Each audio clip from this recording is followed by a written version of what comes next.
Hello ನಮಸ್ಕಾರ, welcome back to Chaitra's kitchen.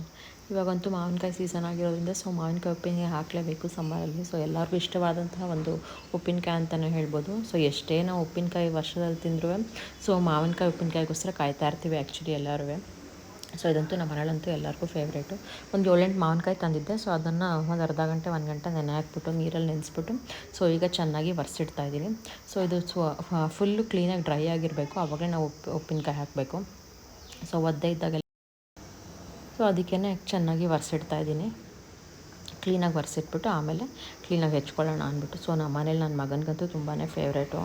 ಮಾವಿನಕಾಯಿ ಉಪ್ಪಿನಕಾಯಿ ಇಷ್ಟು ಹಾಕ್ಬಿಟ್ರಂತೂ ಒಂದೆರಡು ದಿವಸಕ್ಕೆ ಖಾಲಿ ಆಗಿಬಿಡುತ್ತೆ, ಅಷ್ಟಿಷ್ಟ ಉಪ್ಪಿನಕಾಯಿ. ನಮ್ಮ ಮನೇಲಿ ಹೇಗೆ ಮಾಡ್ತೀನಿ ಅಂತ ನಾನು ತೋರಿಸ್ತಾ ಇದ್ದೀನಿ, ಬನ್ನಿ. ಚೆನ್ನಾಗಿ ಒರೆಸ್ಕೊಂಡು ಕ್ಲೀನಾಗಿ ಎಲ್ಲನೂ ಒಂಚೂರು ಒದ್ದೆ ಇರಬಾರ್ದು, ಆ ರೀತಿ ಒರೆಸ್ಕೋಬೇಕು. ಆಮೇಲೆ ಉಪ್ಪು ಹಾಕ್ಬಿಟ್ಟು ನೆನೆಸಿಡೋವಂಥದ್ದು. ಎಲ್ಲರ ಮನೇಲೂ ಹಿಂಗೇ ಮಾಡೋದು. ಇದನ್ನು ಕೆಲವರೆಲ್ಲ ಸಣ್ಣದಾಗಿ ಹೆಚ್ಕೋತಾರೆ, ಕೆಲವರು ಸ್ವಲ್ಪ ದೊಡ್ಡದಾಗಿ ಹೆಚ್ಕೋತಾರೆ. ನಮ್ಮ ಮನೇಲಿ ಸ್ವಲ್ಪ ದೊಡ್ಡದಾಗೆ ಹೋಳು ಹೆಚ್ಚು ಹಾಕೋದು. ಆ್ಯಕ್ಚುಲಿ ಇದನ್ನು ರಾತ್ರಿಯೇ ನಾನು ಹೆಚ್ಚಿಟ್ಬಿಟ್ಟಿದ್ದೆ, ಒಂದು 5-6 ದಿವಸ ಬಿಟ್ಟಿದ್ದೆ. ಇದು ಆ್ಯಕ್ಚುಲಿ ಚೆನ್ನಾಗಿ ಕಳ್ತಿರುತ್ತೆ ಅಂದ್ಬಿಟ್ಟು. ನಾವು ಎಷ್ಟೇ ಉಪ್ಪಿನಕಾಯಿ ತಿಂದ್ರೂ ಎಲ್ಲರಿಗೂ ಮಾವಿನಕಾಯಿ ಉಪ್ಪಿನಕಾಯಿ ಕಾಯ್ತಾನೆ ಇರ್ತಾರೆ ಹೇಳಬೇಕು ಅಂತಂದರೆ. ನಿಮಗೂ ಯಾರಿಗೆಲ್ಲ ಮಾವಿನಕಾಯಿ ಉಪ್ಪಿನಕಾಯಿ ಇಷ್ಟ ಅಂತ ಕಮೆಂಟ್ ಮಾಡಿ ತಿಳಿಸಿ. ಈ ರೀತಿ ಹೆಚ್ತಾಯಿದ್ದೀನಿ ನಾನು. ಆ್ಯಕ್ಚುಲಿ ಈ ಸತಿ ಅಂತೂ ಮಾವಿನಕಾಯಿ ತುಂಬಾ ಕಡಿಮೆ, ಹೇಳಬೇಕು ಅಂದರೆ ಅಷ್ಟಿಲ್ವೇ ಇಲ್ಲ, ಮಾವಿನಕಾಯಿ ಬಂದೇ ಇಲ್ಲ ಅಂತ ಹೇಳ್ತಾರೆ. ರಾತ್ರಿಯೇ ಸ್ವಲ್ಪ ಹೋಳೆಲ್ಲ ಹಾಕ್ಬಿಟ್ಟು ಈ ಥರ ಹೆಚ್ಚಾಕಿದ್ದೆ. ಒಂದು 7 ಮಾವಿನಕಾಯಿ ಹಾಕಿದ್ದೀನಿ. ಆ್ಯಕ್ಚುಲಿ ತಂದಿಲ್ಲ ಇನ್ನೂ, ಮಾವಿನಕಾಯಿ ಅಷ್ಟು ಚೆನ್ನಾಗಿರೋದು ಸಿಕ್ಕಿಲ್ಲ ನಮಗೆ. ಇಲ್ಲಾಂದರೆ ಒಟ್ಟಿಗೆ ಹಾಕ್ಬಿಡೋಣ ಅಂತ ಅಂದ್ಕೊತಾ ಇದ್ದೆ ನಾನು. ಈಗ ಉಪ್ಪು ಹಾಕ್ತಿದ್ದೀನಿ. ಉಪ್ಪು ಅದೇನಕ್ಕೆ ನೋಡಿಕೊಂಡು ಸ್ವಲ್ಪ ಹುಳಿ ಎಲ್ಲ ನೋಡ್ಕೊಂಡು, ಸ್ವಲ್ಪ ಹುಳಿನೇ ಇತ್ತು ಮಾವಿನಕಾಯಿ ಅಂತ ಹೇಳ್ಬೋದು. ಒಂದು 5-6 ದಿವಸ ಬಿಟ್ಟಿದ್ದೀನಿ ಇದನ್ನು ಇವಾಗ. ಉಪ್ಪು ಹಾಕ್ಬಿಟ್ಟು ಆ್ಯಕ್ಚುಲಿ ದಿನಾನು ಬೆಳಗ್ಗೆನೇ ಒಂದು ಸತಿ ಎಲ್ಲ ಕೆದಕಿಡಬೇಕು. ಈಗ ಬೇಸಿಗೆಗೆ ಸ್ವಲ್ಪ ವಾಸನೆನೂ ಬಂದುಬಿಡುತ್ತೆ. ಇಲ್ಲಿ ಮೆಣಸಿನ್ಕಾಯಿನ ಚೆನ್ನಾಗಿ ಹುರ್ಕೊತಾ ಇದ್ದೀನಿ. ಇದು ಉಪ್ಪಿನಕಾಯಿ ಪುಡಿಗೆ ರೆಡಿ ಮಾಡ್ಕೊತಾ ಇದ್ದೀನಿ. ಒಂದು 3-4 ದಿವಸ ಆದಮೇಲೆ ಇದು ಚೆನ್ನಾಗಿ ಕಳ್ತಿದೆ ಮಾವಿನಕಾಯಿ, ಇವಾಗ ಹಾಕೋಣ ಅಂದ್ಬಿಟ್ಟು ಇಲ್ಲಿ ಮೆಣಸಿನ್ಕಾಯಿ ಬೇಕಾದ್ರೂ ಹಾಕ್ಬೋದು, ಇಲ್ಲಾಂದರೆ ಕೆಲವರು ಚಿಲ್ಲಿ ಪೌಡ್ರ್ ಹಾಕ್ಬಿಟ್ಟು ಹಾಕ್ತಾರೆ. ನಾನು ಬ್ಯಾಡಗೆ ಮೆಣಸಿನ್ಕಾಯಿ ಹಾಕ್ಬಿಟ್ಟು ಹಾಕ್ತೀನಿ. ಇಲ್ಲಿ ಒಂದು ಅರ್ಧ ಸ್ಪೂನು ಮೆಂತ್ಯ ಮತ್ತು ಸಾಸಿವೆ ಎರಡನ್ನೂ ಹಾಕಿ ಚೆನ್ನಾಗಿ ಹುರ್ಕೋಬೇಕು. ಚೆನ್ನಾಗಿ ಗಮ್ಮಂತ ವಾಸನೆ ಬರಬೇಕು. ನಿಮಗೆ ಬರುತ್ತೆ ಮೆಂತ್ಯದ ವಾಸನೆ ಗೊತ್ತಾಗ್ಬಿಡುತ್ತೆ, ಸ್ವಲ್ಪ ಹುರಿದಂಗೆ ಸ್ವಲ್ಪ ಕೆಂಪಿಗೂ ಬರುತ್ತೆ ಮತ್ತು ಸ್ಮೆಲ್ಲು ಅಷ್ಟೇ ತುಂಬ ಚೆನ್ನಾಗಿರುತ್ತೆ. ಅದನ್ನು ಹುರಿತಾ ಇದ್ದರೆ ಗೊತ್ತಾಗ್ಬಿಡುತ್ತೆ, ಮನೆಯೆಲ್ಲ ಗಮ್ಮಂತ ವಾಸನೆ ಇರುತ್ತೆ.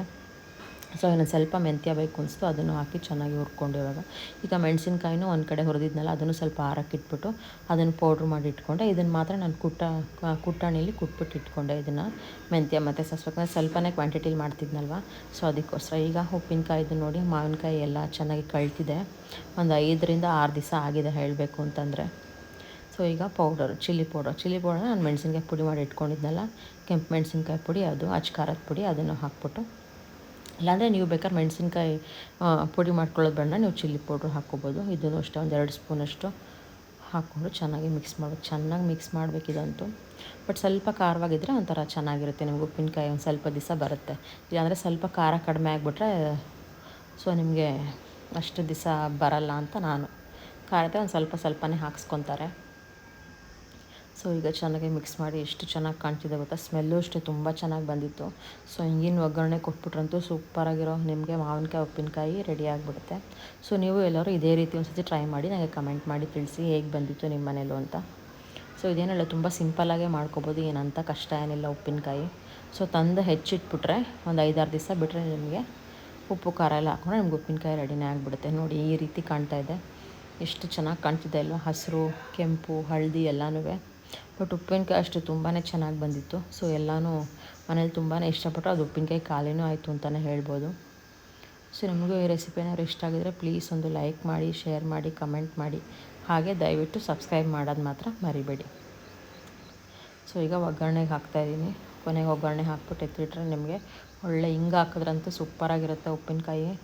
ಆ ಸ್ಮೆಲ್ಲೇ ಗೊತ್ತಾಗ್ಬಿಡುತ್ತೆ ನಿಮಗೆ ಎಷ್ಟು ಚೆನ್ನಾಗಿದೆ ಅಂತ. ಸ್ವಲ್ಪ ಸಾಸಿವೆ ಹಾಕಿ, ಸಾಸಿವೆ ಚರ್ಪಟ ಅಂದರೆ ಸ್ವಲ್ಪ ಹಿಂಗೆ ಹಾಕ್ಬಿಟ್ಟು ಇದು ಆರಿದ್ಮೇಲೆ ನಾನು ನಿಮಗೆ ಬೌಲ್ಗೆ ಹಾಕ್ಬಿಟ್ಟು ಆಮೇಲೆ ಬಾಟ್ಲಿಗೆ ಹಾಕ್ಬಿಟ್ಟು ಎತ್ತಿಡೋಣ ಅಂದ್ಬಿಟ್ಟು. ಇದು ಆ್ಯಕ್ಚುಲಿ ಪಿಂಗಾಣಿಲಿ ಹಾಕಿದ್ರೆ ತುಂಬಾ ಚೆನ್ನಾಗಿರುತ್ತೆ, ಜಾಡೀಲಿ ಹಾಕಿದ್ರೆ ಉಪ್ಪಿನಕಾಯಿ.